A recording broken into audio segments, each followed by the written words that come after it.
Who's there? Yup! Yup me, my nose is stuck in the keyhole!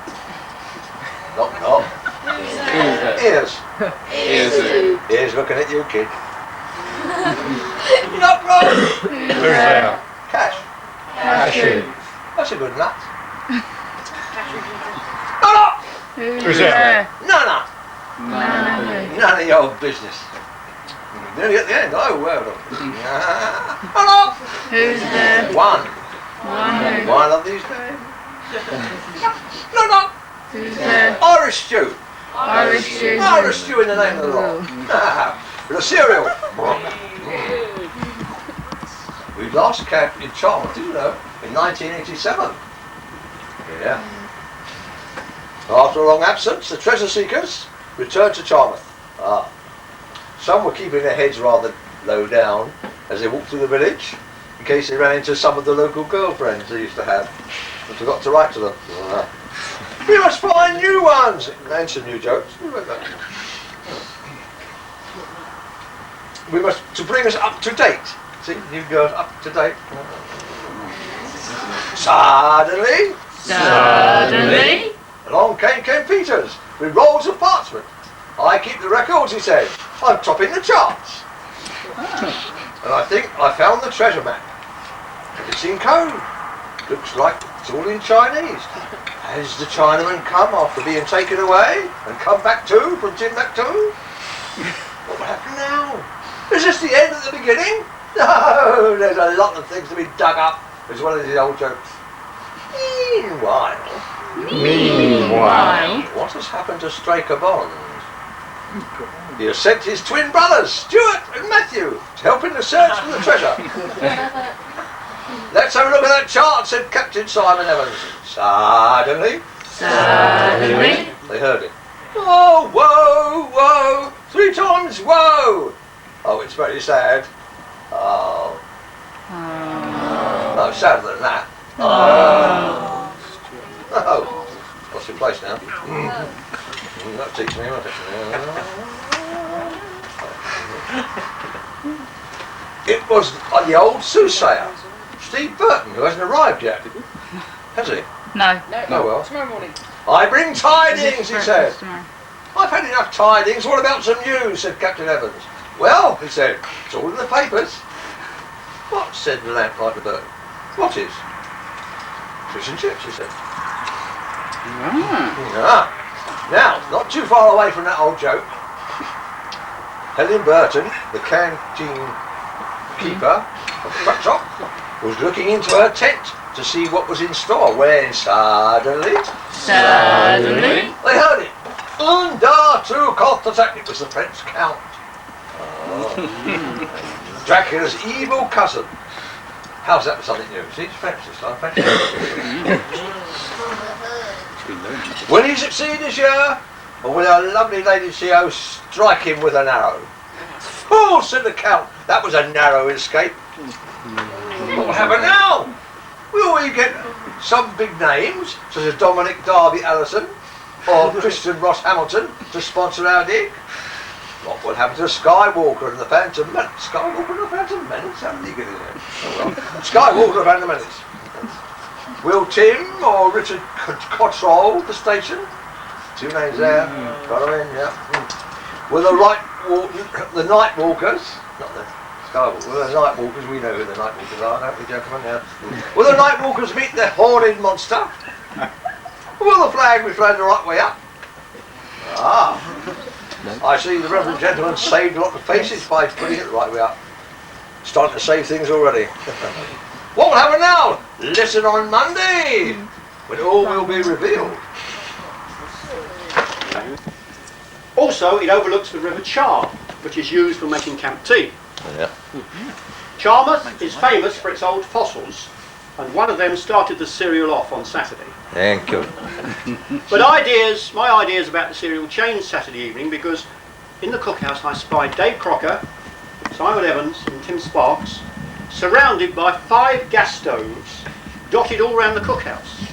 Actually, they were fitting in a new arrival, but it reminded me of the scene in Star Wars when the 2 robots, 3CPO, R2-D2, were sold for scrap placed in a huge junk store till somebody came and got them. Now, with the 30th anniversary of the moon landing in my mind, and also boxes of cornflakes plugging the new Star Wars film, The Phantom Menace, this meant to me perhaps we ought to have a Star Wars cereal. Now, if we mixed up Star Wars and camp, who could be the oddly shaped pair of robots? 3CPO and Mr. Eric. Sorry, 3CPO. I jumped to line. 3CPO, the tall, funny-looking one. That would be Tim Sparks, of course. And the short, sort of dumpy one, yes. R2D2. Perhaps Mr. Eric Smith would have. I think it'd be ideal. The Jedi Master with mystical powers. Well, instead of Sir Alec Guinness, we have Lord Clark. Meanwhile, a green alien was hanging in one of the staff tents. Could it be an inhabitant of Holmer Green? Well, they seem to be from another world up there. Suddenly, John Hale called out, "Buzzard!" and a large bird of prey appeared and circled over the camp. Is there no limit to the power of Manchester United supporters? Meanwhile, Mr. and Mrs. Burton were discussing a warning given by Obi-Ben Kenobi Clark. And he says, we are to look out for the young Anakin Sleepwalker. He's a young lad who looks a bit seedy. Oh no, sorry, his name is CD. What is he, a compact disc? One day they said CD may grow up into the dreaded Lord Darth Vader. Well, said Mrs. Burton, they all look daft to me. Suddenly, some mauve projectiles whizzed across the campsite. Was it an attack by the Empire stormtroopers? No, said Ed Pearce, it's those mauve vortex things that the boys are throwing around. Meanwhile, John Smith asked one of his 10th, Simon, what's on the programme today? Penny dropped yet, yes, thank you. The QM had gone into Charmouth to visit the butcher. Stand up, butcher. Thank you. Then the grocer's to buy some Brook Bond tea. Then he went into the supermarket, Mace, for some seasoning and herbs, things like coriander seed and fennel. By the checkup he saw a coin dropped by an American tourist. He picked the coin up, it was a nickel. Did you notice today Matthew Bond is wearing a Loch Ness t-shirt? This means it's got a monster on the outside and another monster inside. Now Dave Crocker today was having the cookhouse moved. You may wonder why he had this done. There's two reasons. One is to save his old legs when walking up from his tent. The other's because of a proverb from the mysterious Chinaman. The proverb is, man on hill, not on level. This afternoon at Lyme Regis, the band drummed up support for the RNLI and they presented a cheque. Or was it two cheques? Wait a minute, I'll have to check. Unfortunately, the white minibus took far longer to get back than the yellow one. Good heavens, much longer. Whilst down at Lyme, Tim Cockrell thought he was a sheep. He went out to graze. Well, he was always a little sheepish, wasn't he? Show him the leg and the side afterwards, so they can see it. Now, the next episode is going to be on Wednesday, but there is one question to finish with. See how observant you were. During the church parade on Sunday, little church up the road, did you notice the very funny ending that Chris Sparks added to his Bible reading? Perhaps you didn't, because he said, talking of Herod, reading from Acts, he had James, the brother of John, put to the sword. And then he said, and that's the end of the apostle. Thank you. Hands. So we all went to Weymouth Sands. The waves were big and roughly breaking. Some of the officers just sat there quaking. But the boys went in and faced the waves and tried to show that they were brave.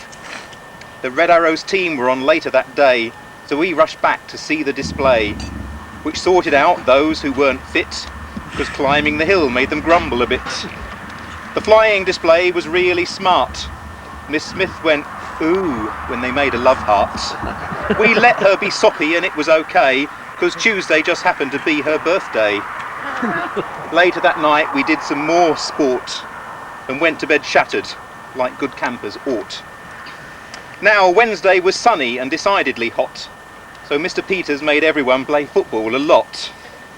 So later, to cool off, we went for a swim, but only the officers decided to go in. Fossils were what 8 boys went to find. Their lust for gold ammonites scrambled their minds. The next thing we did was to go out in 2 boats. The sun was still shining, and we didn't need coats. We let out the lines and the hooks and the bait, and then all we did was sit back and wait. It didn't take long before mackerel were biting. The boys hauled them in, and they weren't even fighting. One fisherman didn't seem to have enough bait, so Tim Cotterill offered him the tea he just ate. We went back to camp to barbecue the fish, and Simon served them up to the boys on a dish.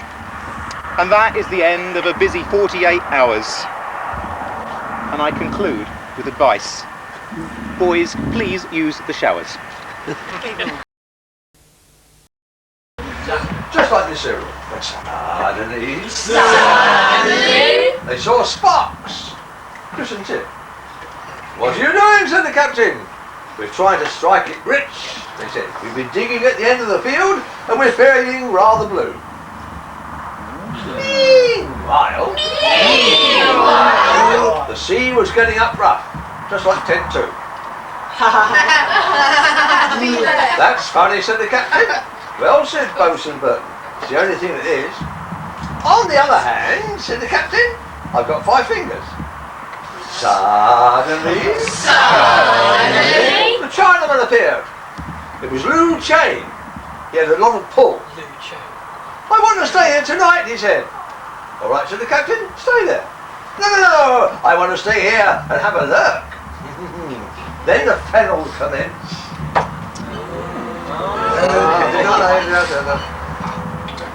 He was a miser, actually, the Chinaman, and in the winter he would sit counting his nickel and dimes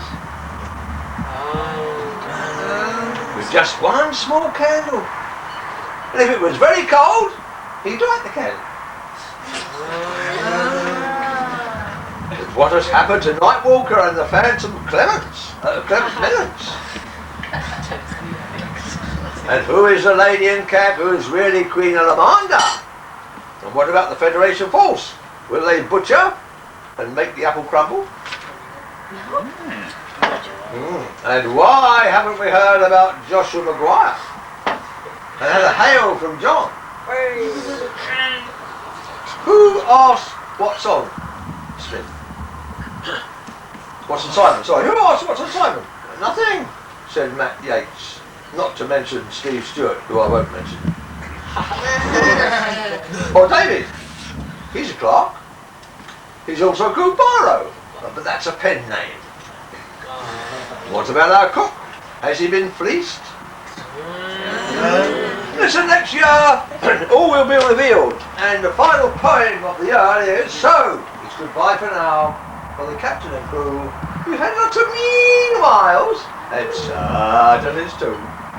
We hope you've noticed. No, listen. We hope you've not.